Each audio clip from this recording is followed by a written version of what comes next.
Also in the UK, King Charles III has made his youngest brother, Prince Edward, the Duke of Edinburgh. The title was last held by their father, Prince Philip, from 1947 until his death in 2021. For decades, King Charles has loudly assumed that certain valuable assets, symbols of family legacy and personal fortune, were unquestionably his as the eldest son and now reigning monarch. But the truth has landed like a thunderclap. He's been completely mistaken. In a stunning revelation, Prince Edward's legal team confirmed that Edward, the youngest of Queen Elizabeth's children, is the actual legal heir to assets that Charles has been claiming as his own for years. This revelation isn't just a minor hiccup.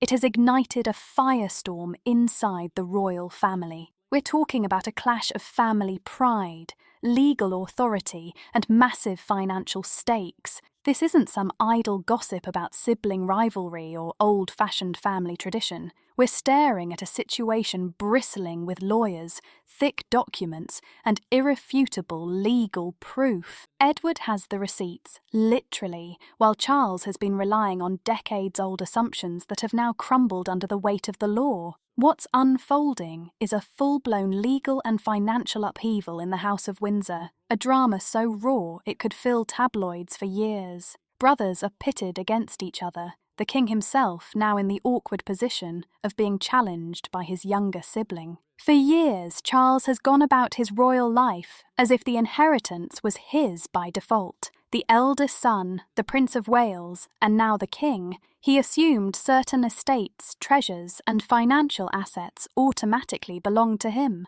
And honestly, his beliefs weren't totally irrational. British aristocratic tradition heavily favours the firstborn. The heir gets the lion's share of the estate, while younger siblings receive smaller portions or symbolic keepsakes. Charles, growing up in that culture, fully expected this pattern to apply in his own family. But here's the reality check. The royal family is not just any aristocratic household. Their wealth is complex, multi-layered, and divided into several distinct categories. The crown estate is publicly owned, managed by the monarch, but it is never the personal property of the king. Then there's the Duchy of Lancaster, which generates income for the sovereign, and the Duchy of Cornwall, which is tied directly to the heir apparent. Beyond these, there is a vast pool of private wealth, personal property, investments, estates, art collections, jewellery, and other treasures accumulated privately by individual family members over generations. Queen Elizabeth, during her remarkable 70-year reign, amassed significant personal wealth, making her one of the richest women in modern history. While much of her fortune was tied to her royal position, a sizable portion belonged solely to her, separate from official royal holdings. When Elizabeth passed away in 2022, her vast estate had to be divided, following the instructions of her will, an order of assets that has remained sealed from a public view. Charles, stepping into his role as king, automatically received certain assets. However, he apparently assumed that the bulk of Elizabeth's private fortune would naturally come to him, sticking to the centuries-old eldest son tradition. In contrast, younger siblings would receive what are commonly referred to as tokens of remembrance. But Edward's legal team has confirmed a much different arrangement. Elizabeth's will specifically identifies certain high-value assets that were meant to go directly to Edward, bypassing Charles, Anne, and Andrew. And yet, Charles has continued to claim these assets as his own, acting as if the will didn't exist. The situation is tense, intricate, and very public-facing now. So, what exactly did Edward inherit? First, there's a substantial estate, purchased by Elizabeth with her personal funds, entirely separate from Balmoral and Sandringham, which remain part of the royal holdings. This estate is valued in the tens of millions of pounds and has income-generating potential, but since Elizabeth's passing, Charles has been overseeing it as though it were his property, without any legal authority to do so. Second, Edward inherited a significant portion of Elizabeth's personal collection of art, historical items, and valuable objects. While some treasures belong to the Royal Collection Trust and are officially Crown property, Elizabeth owned numerous items in her personal capacity. Now, Edward holds a major chunk of one of these collections. The exact details are confidential, but it is known that these items are historically significant and incredibly valuable. He could liquidate them, but he has no plans to sell. Edward's approach has always been measured and careful. Third, Edward received financial assets, cash, investments, and accounts that were in Elizabeth's personal name. Portions of this wealth were specifically earmarked for Edward, and even he was surprised by the sheer size of the inheritance. In total, Edward's fortune makes him very wealthy, comfortably so for multiple generations, though not a billionaire. This is wealth enough to ensure financial security for his family for decades. The significance of this situation extends beyond the money. Charles genuinely believed these assets were his and has been managing them under that assumption. Now, he's learning the hard truth. The assets belong to Edward. The revelation is not just embarrassing, it's a full-on legal and personal reality check. Charles may need to reverse prior decisions, return income, and adjust oversight on properties he has been managing under a mistaken belief. So how did Charles get this so wrong, and why did it take this long to sort out? The confusion started immediately after Queen Elizabeth's passing.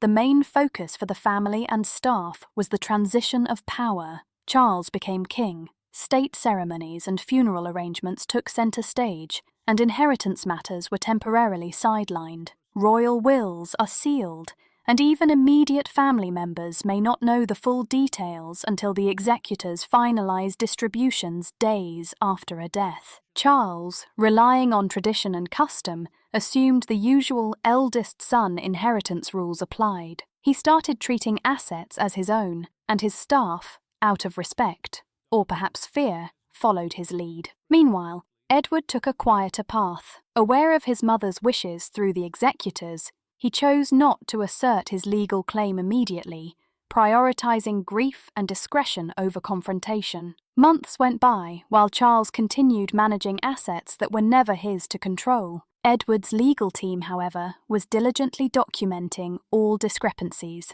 preparing for the moment when Edward would have to assert his rights. That moment finally arrived recently. Edward's lawyers officially informed Charles's representatives that certain assets belong solely to Edward. They explained that Charles's management of these assets was not legally valid and that immediate corrections were required. The news reportedly shocked Charles. He hadn't claimed Edward's inheritance out of malice. He simply believed it was rightfully his. But legal documents do not bend to personal beliefs or assumptions. Queen Elizabeth's will is crystal clear. Edward is the rightful owner of these assets. Why is Edward asserting his claim now, rather than continuing to step aside for family harmony? Multiple reasons come into play. First, Sophie, the Duchess of Edinburgh, has become increasingly determined to protect her family's interests. She has watched Charles overshadow Edward for decades and is no longer willing to allow the family to be sidelined. Second, Edward's children are a driving factor. Lady Louise, now 21, and James, 17. Edward wants to secure their future and ensure that assets intended for him and his children are not absorbed by the crown. Third, there's the matter of fairness. Elizabeth clearly stated in her will that Edward was to inherit these assets. Upholding her wishes is not just a legal matter.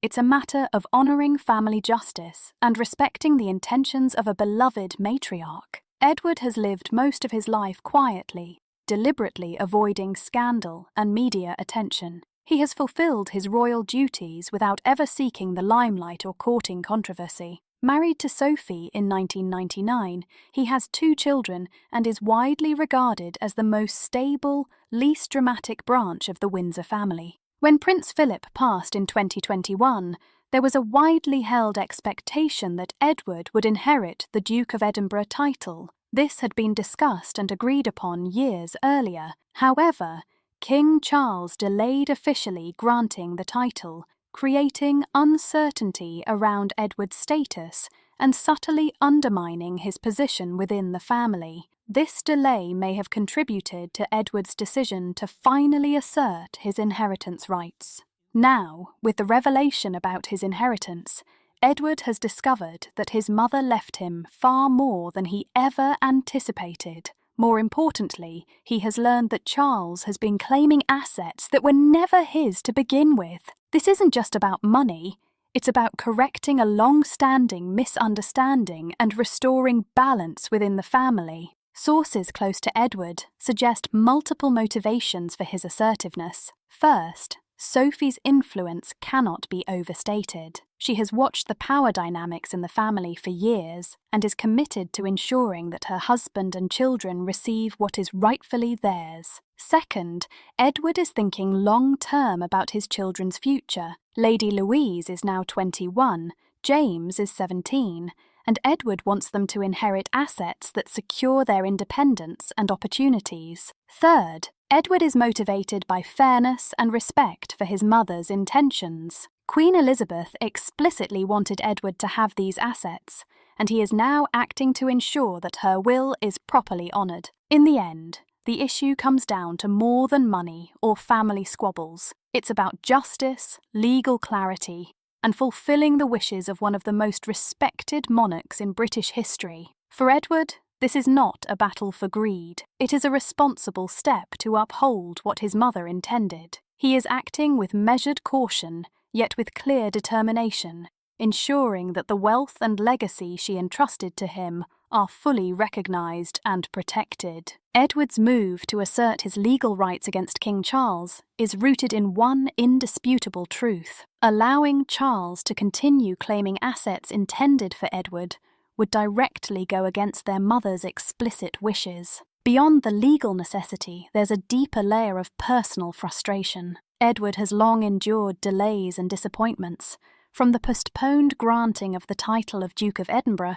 to a persistent feeling of being undervalued within the family despite his loyalty and dedication. This accumulation of slighted expectations, combined with the explicit backing of the law, finally pushed Edward to act decisively once his legal team became involved. Family harmony, as it turns out, had to take a back seat to justice, fairness, and legality. The palace reacted swiftly and seriously as soon as Edward's legal notice arrived. There was no precedent for this kind of publicised senior royal dispute. Typically, disputes over inheritances are handled quietly, shielded from the public eye, and resolved internally to avoid scandal. But Edward's legal action immediately forced the palace to confront an inconvenient reality. A younger son was standing up to the reigning king in a fight over property, collections, and financial assets, and there was no avoiding it. King Charles, initially, simply could not fathom that he was in the wrong. The idea that the assets he had been treating as his own were legally Edward's seemed impossible. Shocked and incredulous, he instructed his legal team to meticulously review every document,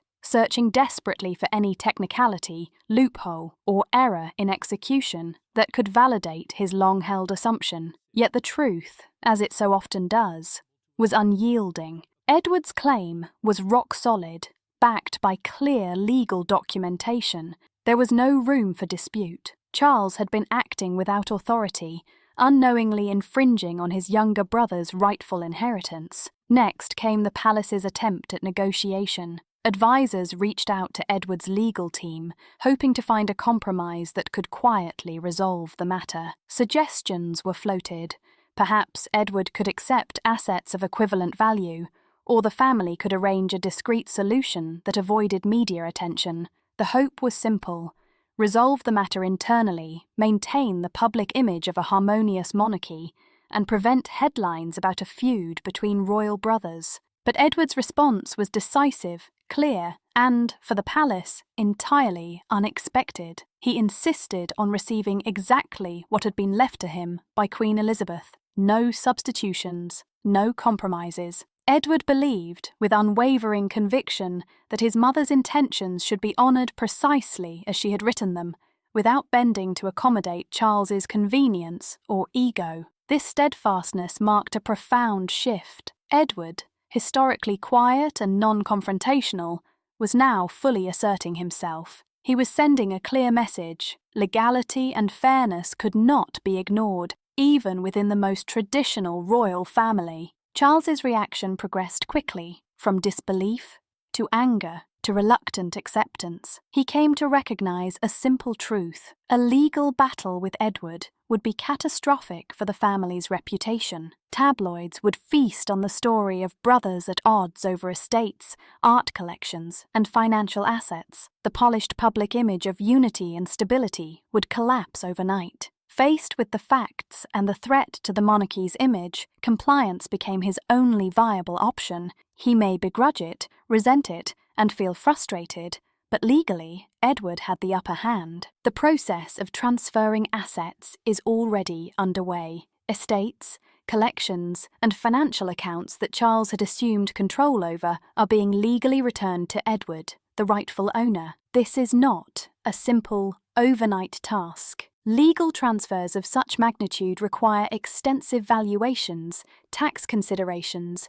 documentation, and careful execution. Charles must also account for how these assets were handled since Elizabeth's death, including any income generated or management decisions made. In some cases, financial compensation may even be required. The fallout extends beyond money. The brothers' already distant relationship has grown colder. What this dispute exposes is the hidden complexity of the royal family. First, it reveals Charles's sense of entitlement. Despite being king and possessing enormous wealth, he acted as though he deserved everything, while younger siblings should remain grateful for whatever he deems fit to provide. Ignoring the explicit wishes of their mother reflects a troubling prioritization of personal assumptions over duty and law. Second, this saga underscores the precarious position of younger royals like Edward and Sophie. They have served the crown diligently, avoided scandals, and maintained discretion.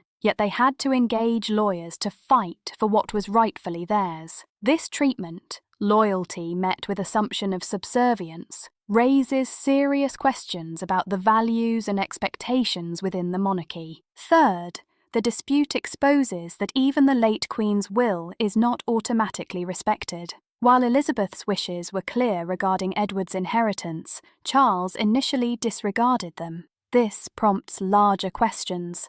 What other instructions might be ignored? How might the intentions of past or future monarchs be altered by a ruler who believes personal preference overrides legal obligation? Fourth, the drama reveals the fragility of the monarchy's public image. Behind the coordinated appearances and ceremonial displays lies tension, conflict, and the kind of sibling rivalries common in any wealthy family. This reality clashes with the curated image of unity and tradition, revealing that royal life is subject to the same power struggles, jealousy, and competition as any privileged household. Looking ahead, the immediate result is clear. Edward will receive what is legally his. Estates, art, and financial assets will be formally transferred, but the broader consequences extend much further. Charles and Edward will have to navigate their changed dynamic while continuing to perform public duties together, maintaining appearances at royal events. The underlying tension, however, is now permanent. Edward has demonstrated that he will defend his rights, and Charles can no longer assume compliance. This assertiveness may elevate Edward's standing within aristocratic circles, showing that he is someone who will not be pushed around. Respect, long overdue, may now be granted where entitlement once dominated. The implications for future inheritances are profound. If Charles could disregard his mother's will, what protections exist for heirs under his own future arrangements? If siblings require legal enforcement to claim what is rightfully theirs, what does this say about trust and cohesion within the royal household? Public perception is critical. Edward will receive his inheritance, yes, but the story leaves a lasting impression. A king overreaching, a younger brother asserting himself, and a monarchy struggling to maintain its image of unity. The echoes of this family conflict may linger far longer than the assets themselves, shaping narratives around entitlement, fairness, and the internal workings of the House of Windsor for years to come. Edward's victory is not just financial, it is symbolic. A quiet, loyal royal has shown that fairness, legality, and respect for the wishes of the late Queen matter, even when confronting a reigning monarch. It is a defining moment for the family and the monarchy, showing that determination and proper legal channels can prevail over assumption, tradition, or hierarchical pressure. Edward will get what is rightfully his. That is undeniable. But the ripples of this clash, strained relationships, public scrutiny, and family reputation will resonate long after the legal matters are settled. A king who overreached, a quiet brother asserting himself, and a monarchy navigating both tradition and justice. This is the full story. So, what do you think about this royal showdown? Is Edward right to fight for his inheritance, or should he have prioritised family unity above all else? Drop your thoughts in the comments below, share your opinions, discuss the implications, and don't hold back. And make sure to hit that subscribe button for all the updates as this story unfolds. You won't want to miss a single twist in this unfolding saga of wealth, power, and family drama. Like, comment, and subscribe to stay tuned, because this is far from over.